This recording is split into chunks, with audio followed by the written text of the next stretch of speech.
Hello, this is Sakura, and welcome to Timberwolf Talks. Hi, I'm Yesica, and I'm a senior. Hi, I'm Dulin, and I'm a sophomore. And I'm Jouvaughn, and I'm a senior. All right, and today we're going to be talking about sophomore year.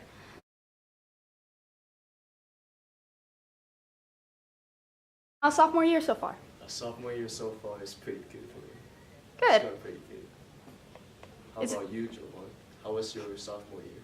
My sophomore year was a stressful sophomore year, especially with like the new AP class, or not the new, but getting used to the AP course, the first one that I have ever taken like in my life for most of the sophomore year.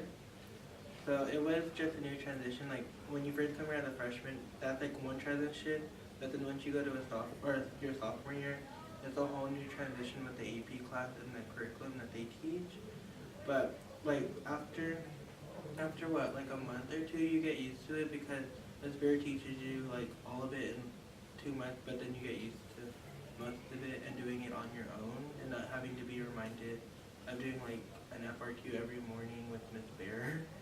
So yeah, you'll get used to it. What about you? So my sophomore year was also kind of stressful, especially with that transition into the our first AP class, which was AP European History, and it's taught by Miss Bear. And in freshman year, that's when I started becoming interested in history. But then sophomore year, it was like a lot more interesting because Miss Bear was just explaining different things. Because like I guess they explained the European history because it's that's like where kind of everything started, and then the English came here. And but I really liked it, but I did struggle a bit because of the FRQs and then just different things because the AP classes are different from normal classes. So that was kind of difficult, but I'm fine now. Yeah. So right now in AP Euro, we're doing DBQs, that's document-based questions. And that's kind of different from last year, because like no, the topic and the subjects are the same, but like this year we have like AP stuff. So I think last year for freshmen it's like a base that we're building the base, and this year we're using it to implement with the documents and with more critical thinking. Did you guys get started on FRQs yet?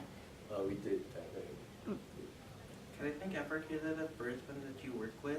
Because they're like not the easiest one, but the shortest one that you have to do. And then I believe it's the DBQ, which is the document-based question, and the LEQ, which is the long essay question. And that's the longest one. I meant to ask LEQ, I'm sorry. It's fine. Just realizing. But yeah, but once Miss Bear teaches you it, it's easy. And I know the freshmen this year, they're getting started with how to do not FRQs, but like a little bit of how to format it. So once they go into the AP class, it's not that hard of a thing to like get used to. So they're prepping them now. Like I know they kind of changed the curriculum over here. So the freshmen taking world history are sort of getting used to writing in that format. Yeah. All right. So is that it for that part? All right.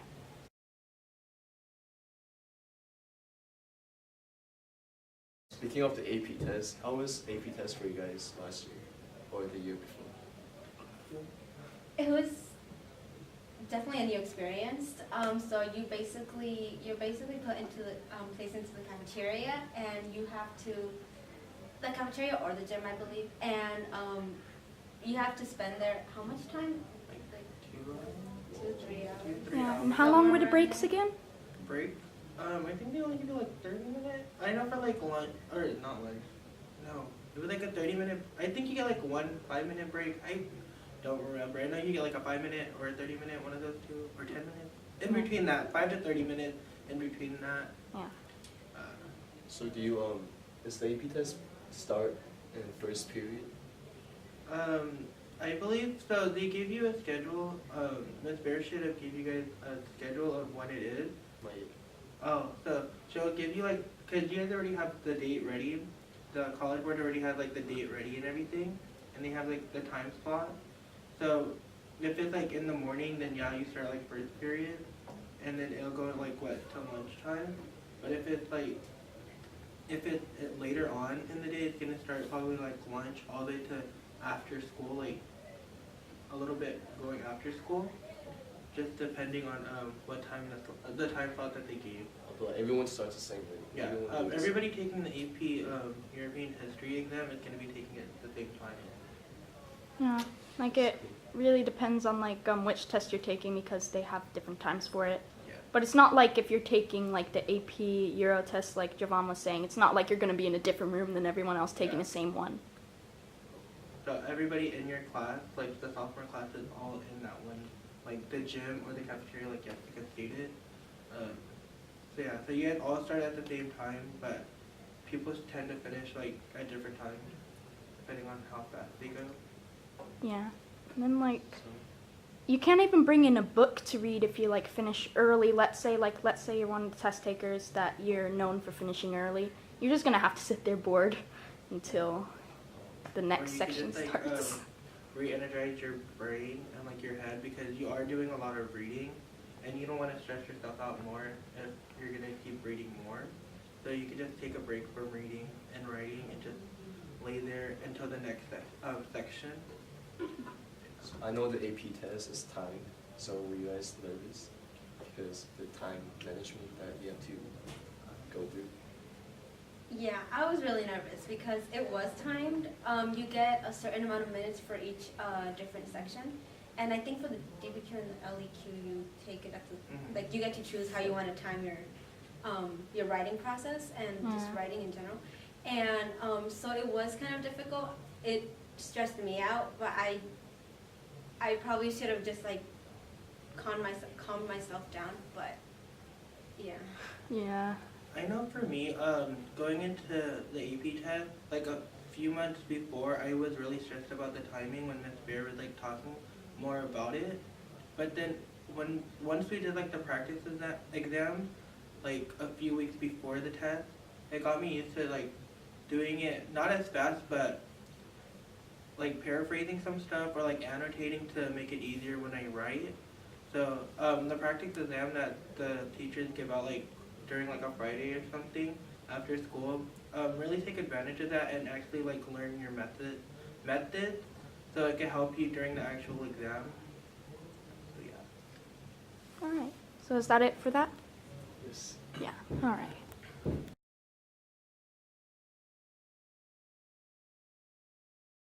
All right. So how would you define like the stress levels for sophomore year? For me right now, Mhm. it's kind of stressful because everything is due like on the same day. So right now I have 2 college class SA that's due this Friday, and then English test coming up today. Ooh. Yeah, English reading test that's coming up today. So I think the difference between sophomore and my freshman year is that this year I'm taking 1 more college class and there's an AP course. Mhm. So I think that's what adds up the stress. Yeah. So Jouvaughn and Yesica, so you guys are seniors. So since you basically have almost gone through it all, how would you define sophomore year out of all of the other years? Sophomore year, for me, I know freshman year wasn't as stressful as sophomore year, but junior year wasn't as stressful as sophomore year. So sophomore year is kind of one of the most stressful years out of all 4 of the years. Mm. Oh, there's so many years. Out of all 4 of the years, because it is like he said, you're taking 1 extra college class if you choose to do so, and then you're also taking your first AP class, and that is kind of stressful because for most college classes there are essays. For your first AP class, there's essays, and then also for English, there's essays there. So there's going to be a lot of writing and reading. So that can build up your stress level. Especially if you're like somebody who loves reading, it can still build up your stress level. So I know for me, sophomore year was one of the most stressed out ones, but it all pays off at the end of it. I also believe that sophomore year was probably the most stressful year because of that transition.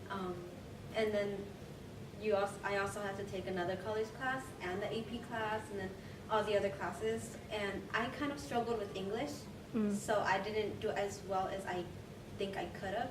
Yeah. But I also suggest to take advantage of the resources you have. For the AP classes, one of the things I forgot to mention was to use or the Naviance test prep, and that basically, if you like work on it like daily or at least weekly or something like that, it would really help you, I guess, pace yourself and then see what you know and what you don't know and what you need to ask questions on, and really just take advantage of that. I feel like if I would have used them more throughout the year, instead of like doing what I did, which I started using it, I believe, like the month of, or like the 2 last months of it, like before the test. I feel like that would have helped me a lot. But yeah, I think it was like one of the most stressful, but I mean, I overcame it and I still ended up getting good grades. That's good. So similar to Naviance, I think Khan Academy also offers the same program. Yeah. Yeah. And it's good because they're connected to the college board as Yeah, well. they connect to College Board. So, do you have any advice for me, Jouvaughn? And then what? In like how to handle stress in sophomore year? Handle stress in sophomore year. Just work on time management. Like from the beginning, don't do it at like the end, because that's gonna cause more stress. Transitioning into a new time management schedule. So the start of sophomore year, like lay out your whole year, or like that one semester at least, and just see how you're gonna study for all the classes that you're gonna be taking. Because if you know that the class is gonna be like one of the hardest ones for you, make that one of your first priorities to study more on. And then if you know, like say if English, you're really good in English and you know that, like put that in the back. Like I'm not gonna say like it's least important, but just study the thing that you know that you might not do well on first. Because I know for me, my first semester as a sophomore, I only took 1 college class, and then I had 2 electives, and I had the 1 AP course, and it kind of helped me having like jumping into sophomore year, not having 2 college classes, because my stress level really wasn't that high. But then once like the second semester came and I had 2 college classes, I could kind of see my stress level going up, and in order for me to make it go down to the same as first semester, I just took it. I took the time like during the weekend to plan out like my schedule for the upcoming weeks to see like when I have stuff due, because they do give you a syllabus so you know when everything is due for like your college classes, so you could just try to work around that, and then find time for like self-care also, just sitting there. All right. So, is there anything else for that? That's all.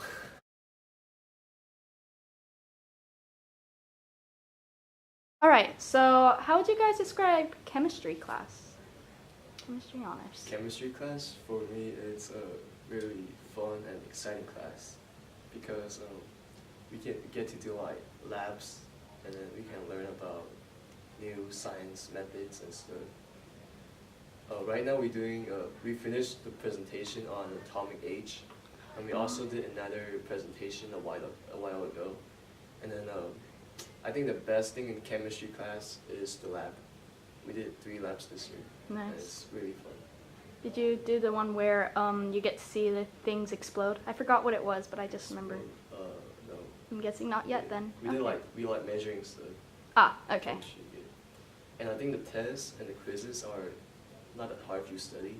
Like you actually pay attention in class and like do the examples that Dr. Aris do. Mm. Just pay attention in class. Yeah. And that's my advice. For chem, I know from my sophomore year, chem wasn't it wasn't as hard as I thought it was gonna be. But like he said, in order to pass the quizzes and tests, you have to study and do what like when Dr. Ernst, like he does do his presentations like once in a while, make sure to follow the examples that he does, because that's gonna be the same exact thing that's gonna be on the test, like most classes. But this one, like you have the formula that you have to follow, and you have like certain elements that you have to remember. So just make sure you study a lot for that class, and follow like to keep a good interactive notebook for that class also, because like I said, there's gonna be like a lot of formulas and elements that you have to remember, and in order to remember them, you have to have good notes and follow along during class. Mm. So for me, I remember chemistry. It wasn't my favorite class, mainly because I don't really like sciences that much. I've always struggled with science, especially in biology, Mm. and but I do believe that if I probably would have studied a lot more, I really could have done a lot better in the quizzes. Mm. But yeah, I would just suggest to like really study and just follow the examples, keep a good interactive notebook, because it will help you in the end. Plus, there are like he checks your notebooks and Yeah. yeah. And would you guys say for the notebook checks, like at least when I was in chem, I don't know if it changed for you guys like Dulin, but he was kind of more chill about the notebook checks. Like, it's not as like, I think even one notebook check, if I remember correctly, it didn't really need to highlight that much other than the main ideas and then having the questions and the summary. But other than that, you didn't need to highlight that much. For us right now, was it he doesn't check the highlight part, but he checks that we takes all the notes that he talks about. Mm. But compared to like freshman year, notebook checks wasn't that strict this year. Mm. I think it's just freshman year. The reason why they were so strict is just to get you in the hang of just Cornell notes in general, probably. Yeah. Yeah. I know for my sophomore year for chem, he wasn't really that harsh on you if you didn't finish it. He'll give you enough time to finish it actually in class, like a class before it, like class day before it, or even like that a little short period of time in the beginning of class to finish it. That's the day that it's due. And then if something's not right, he'll like check it off, and then he'll make you like add in that one thing if you missed it. So he's really lenient on that, but don't take his leniently his like his generosity like for granted, because it could also go like a different way. So Yeah. you never know. So yeah. I remember some kids were actually like taking it for granted in my class, and it came to a point where like sometimes like even though we did, let's say, need the notes, because you know how sometimes like if you guys were teaching class like the same one for different periods, I'm pretty sure you guys would confuse the class for another, like for which lesson you taught at some point, right? So like once that happened, but since he was aware some kids were taking his generosity for granted, he thought that those kids were lying when they were saying he didn't teach us that lesson yet. So he ended up not giving us the slides for that. So we had to kind of like look it up ourselves. So yeah, make sure you guys do not take it for granted. And is there anything else you guys would like to say? No? All right.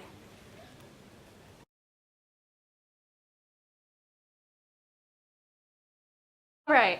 So how would you guys describe like your best or favorite moments of sophomore year? My favorite moment in sophomore year is meeting Jouvaughn, this great person, because he helped me a lot in sophomore year. He gave me a lot of advice in how to survive and strive in my sophomore year. So I want to thank him a lot. Yeah, Jouvaughn. So for me, it was actually like in the middle of sophomore year that was like my favorite, I guess, moment. Because like around there, I had the opportunity, like one of my good friends, Juliana, she told me about this one club called Mecha that needed more dancers, and that's when I said, okay, I'd actually like to dance, because I've always wanted to kind of be a part of something like that. Mm-hmm. And so I guess my favorite memory was just being able to meet like a lot of people that within that club that also wanted to just like promote Chicanismo, which is like what that club is like based upon, and just getting to dance the folklorico dances in our skirts and the just yeah, that was just a really great experience from sophomore year. That sounds fun. I think for me, the overall experience of sophomore year was a great experience for me, due to it like actually teaching me more and making me realize like high school is a big deal, and so that as like sophomore as a whole was a huge, like, I don't know how to explain it. a huge deal to me personally, because that's when I changed like my whole attitude about like high school from freshman year, being like a laid back freshman, you know, like a typical freshman, or not a typical freshman because I know there's some that are like high achievers, but I know for me, I was a laid back freshman, but sophomore year, when sophomore came around, I realized that I need to get on my education, and so that's why sophomore year is like, the whole overall sophomore year was, Change you, yeah, change your mindset and your goal. yeah, my drive. That's right, pretty good. That's good. Yeah, I can't pinpoint one, at least like one good thing, because all the memories that I have in sophomore year are good. That's good. All right. Is there anything else you guys would like to add?